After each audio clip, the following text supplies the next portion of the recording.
हाय friends, welcome back. भैया breaking news है कि इजराइल अंडर अटैक बाय फुस्की मिसाइल्स। हमारे लिए जो फुस्की मिसाइल्स हैं और इजराइल के लिए जो फुस्की मिसाइल्स थी वो पाकिस्तान और ईरान के लिए पता नहीं क्यों है।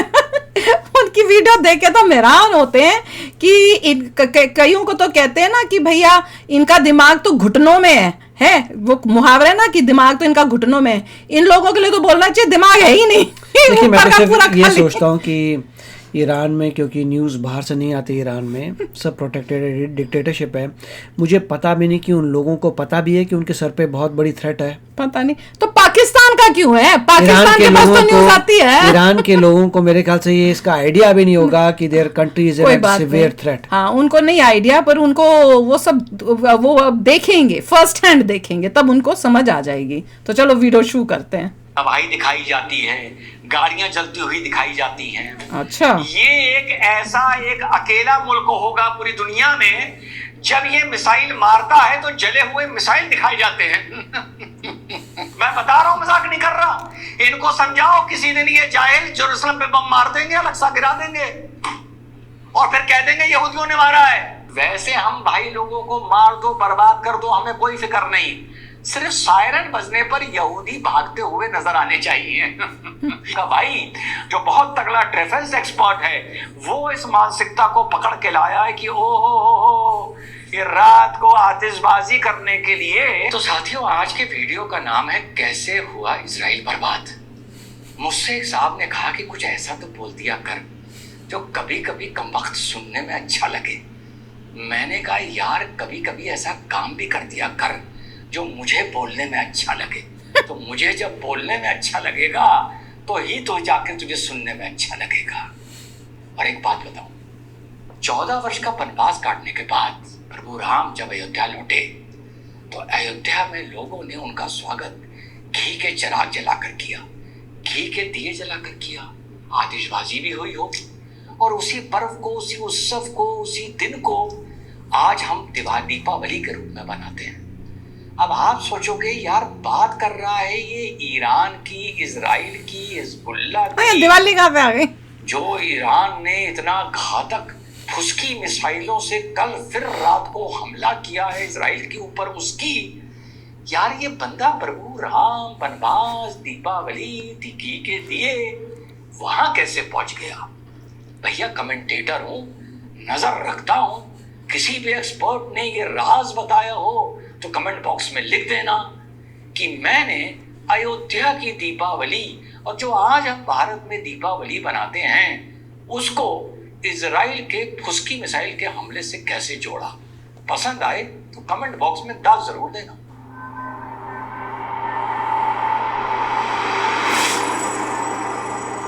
इनको लगता है इनके फुस्की मिसाइल बड़े अच्छे हैं। सत श्री अकाल, अस्सलाम वालेकुम, कैसे हैं जनाब? तो हम लोग कहाँ पर क्या बात कर रहे थे? अयोध्या की दीपावली की। और जो आज हम लोग दीपावली बनाते हैं, प्रभु राम जब अयोध्या लौटे तो घी के दिए अगर दिन में जले होते और आतिशबाजी दिन में हुई होती तो कैसा लगता? दिखता ही नहीं। कैसा लगता? एक चीज सोचो, दीपावली क्या दिन में बना सकते हैं?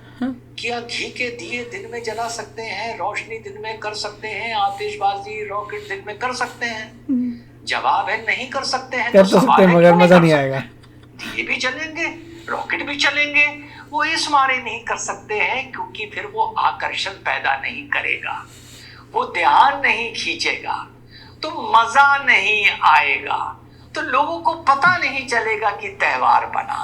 तभी रात को कहते हैं। यहाँ लाके जोड़ा है साथियों। इससे पहले जब ईरान ने छोड़े थे, और अब तो सोचो वो रात को क्यों छोड़े थे। अब जोड़ लिया ना, जोड़ लिया। वो रात को इसलिए छोड़े थे क्योंकि उसको भी आतिशबाजी करनी है, उसको भी डिस्टर्ब करना चाहता है लोगों की लाइफ को कि रात को भागना पड़ेगा सायरन की वजह से। कि नीचे लगे कैमरेज में अच्छे उनको वीडियोस बनानी है तो कैसे रात को वीडियो बनने लोगों को दिखाएंगे। अलार्म जो सायरन बजेंगे, जब तो run immediately to the bunker. किया है तो दूर धमाके नजर आए, यहाँ जाके जुड़ता है इजराइल पर, ईरान पे रात को छोड़े हुए बम। और रात को दीपावली बनाने का एक ही कारण, सिर्फ आकर्षण पैदा करना और दुनिया को दिखाना कि भाई त्योहार बना है और उसी रोशनी में मजा आता है, वरना लोग कहेंगे जंगल रात को ही करता है, पिछली बारी भी, इससे पहले भी रात को ही मतलब लोग उस वक्त to hassle people, कल्पना नहीं कर to hassle life. सकते। इसी तरह इनके छोड़े हुए मिसाइल्स को आप दिन में कल्पना करके देख लो, ना लॉन्ग शॉट आएंगे, ना प्रोजेक्टाइल आएंगे, कुछ आएगा नहीं। थोड़ा बहुत धुआं नजर आएगा तो लोगों को लगेगा मजा आया नहीं। लोगों से मेरा मतलब है ईरान को और ईरान को समर्थन करने वाले लोगों को। यहां जाके ये दोनों चीजें जुड़ती हैं। ये दो अटैक के बाद आपका भाई जो बहुत तगड़ा डिफेंस एक्सपर्ट है, वो इस मानसिकता को पकड़ के लाया है कि ओ ये रात को आतिशबाजी करने के लिए और कैमरों के लिए डेटा बनाने के लिए ये रात को मिसाइल छोड़ते हैं। तो ये होगा। तो जब इस्माइल हनैया को ईरान ने ही मार दिया, मैं तो मानता था कि इजराइल ईरान को उस टाइम प्रवोक कर रहा था। उस टाइम मैंने आपको बताया था टीन के फुसकी मिसाइलों में वेल्डिंग चल रही थी, तो इस मारे इजराइल ईरान मिसाइल दाग नहीं पाया। उसके बाद यहाँ पर हिजबुल्लाह का ये वाला कांड हो जाता है जो 2-3 दिन पहले हुआ, जब नसरुल्लाह मारे गए। तो भैया लोगों ने कहा, इनके प्रॉक्सीज ने, कि अबे तुम कर क्या रहे हो। हमास ने भी कहा और हिजबुल्लाह ने भी कहा, अबे कर क्या रहे हो यार, क्यों नाक कटा रहे हो, क्यों तुमने हमें यहाँ ले जाके फंसवा दिया। तो इनको वही दीपावली की तरह या शादी बारात की तरह रात में एक आतिशबाजी निकालनी थी, उड़ानी थी, तो वो इन्होंने रात को इस मारे इनको करनी पड़ी। एंड में विश्लेषण करके बताऊंगा ये लड़ाई ईरान के लिए कैसे, जैसे सांप के मुंह में छछूंदर है, उस तरह से ये लड़ाई ईरान के लिए साबित होती जा रही है। ये छछूंदर है सांप के मुंह के अंदर। करते हैं हम प्रोजेक्टाइल्स पर। जब भी साथियों आपने अभी हाल में गाजा की बड़ी बॉम्बिंग देखी होगी, ईरान की भी देखी, रशिया की भी देखी, यूक्रेन की, अक्सर आपको मिसाइल लगते, बॉम्ब ब्लास्ट होते बड़े पास के एंगल से और बड़े पास के कैमरे से भी कभी नजर आते होंगे। कभी कोई रिपोर्टर बोल रहा है तो पीछे मिसाइल गिर गया, कभी दिखाते हैं पब्लिक जा रही है तो बगल की बिल्डिंग पे गिर गया। ये आप लोगों ने देखा होगा। ये दूसरा इंसाइट दे रहा हूं। नहीं, टूटी हुई बिल्डिंग्स दिखती हैं, डिस्ट्रक्शन दिखती है बात की। आप टेलीवाइज कवरेज देखोगे, डेटा जो मैं दिखा रहा हूं, मीलों दूर जा रहे होते हैं शहर से, नजर आता है कि जहां ये गिर रहे हैं उसके पार रोशनी नहीं है। डिफेंस एक्सपर्ट हूं मैं, बहुत तगड़ा। अंधेरे में गया। ये बातें बताओ कहां और सुनी है, किसी डिबेट में या किसी प्लेटफॉर्म पे या किसी ब्रॉडकास्टर के पास। पहले भी मैंने ये बात बोली थी।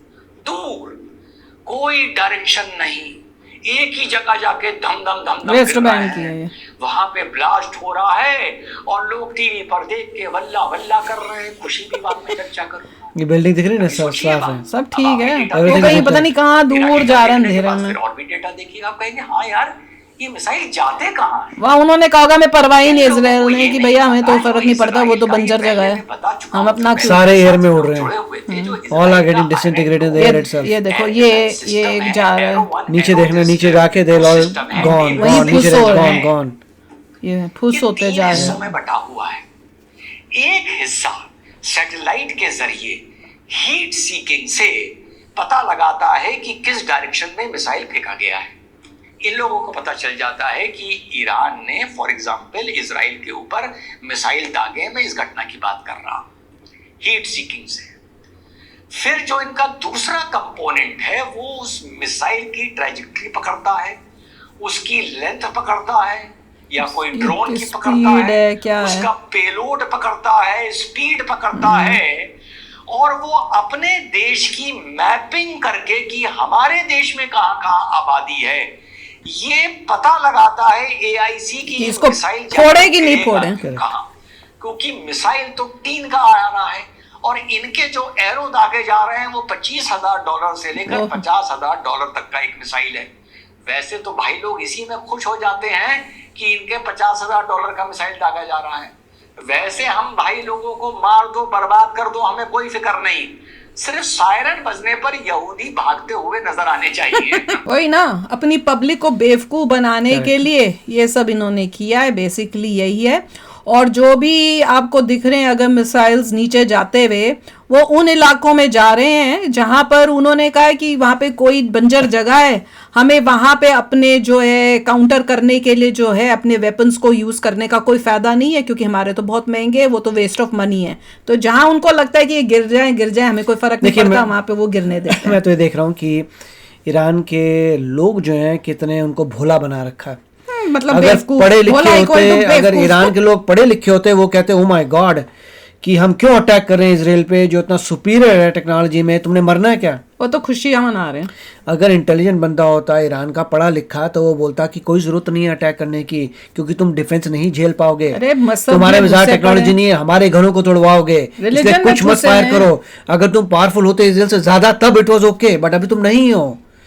समझदार इंसान ये बोलता there is no use to attack, defence तुम नहीं झेल पाओगे, डोंट डू नहीं। और किस बात का लोग वहां पे क्योंकि टेररिस्ट ऑर्गेनाइजेशन को खत्म कर रहे हैं वो, उसके लिए तुम अटैक करोगे उस लोग देश को। वहां पे भोले हैं, थोड़े से मिसाइल गिर दिए 180 सारे मैक्सिमम इंटरसेप्ट हो गए, बड़े खुश हो रहे हैं क्योंकि भोले लोग हैं, उनको तब जीत गए। अब आगे क्या होगा, that is going to be very dangerous for the country. They don't realize it. They don't most realize it. Likely जैसे मिस्टर नेतन्याहू कह रहे हैं वो यही होगा कि जो लीडरशिप है ईरान की खत्म हो जाएगी और लोगों को राहत मिलेगी। बिल्कुल, बल्कि ईरान को अब थैंक यू बोलना पड़ेगा इजराइल को कि तुमने हमारी जो जिंदगियां हैं उनको बेटर कर दिया, नहीं तो हमारी तो जिंदगी जो थी नर्क बनी हुई थी। सिर के ऊपर से स्कार्फ निकलेगा तो कोई तो मारने नहीं आएगा। एग्जैक्टली। अब ईरान वो ईरान बनेगा जो पहले था, जब ये तुमको पहनना पड़ता है, क्या बोलते हैं इनको, सर पे जो पहनते हैं स्कार्फ सा, उसको पहनना पड़ रहा है, लोगों को मारते हैं, इतना रिलीजियस करके उन्होंने लड़कियों को मार दिया था क्योंकि किसी का स्कार्फ जो यूं हो गया। अब इजराइल उनको जो है एक सुकून की जिंदगी देगा। तो चलो यार, आप भी शेयर करना अपने थॉट्स। चलते हैं, मिलेंगे नेक्स्ट वीडियो में बहुत ही जल्द। Till then take care and bye bye. तो अगर आप मेरे इस चैनल पे नए हो तो जल्दी से सब्सक्राइब के बटन को हिट करो और बेल आइकन को क्लिक करो, ताकि आपको मेरा जब नया वीडियो मैं लगाऊं आपको उसके बारे में जल्दी से पता चल जाए।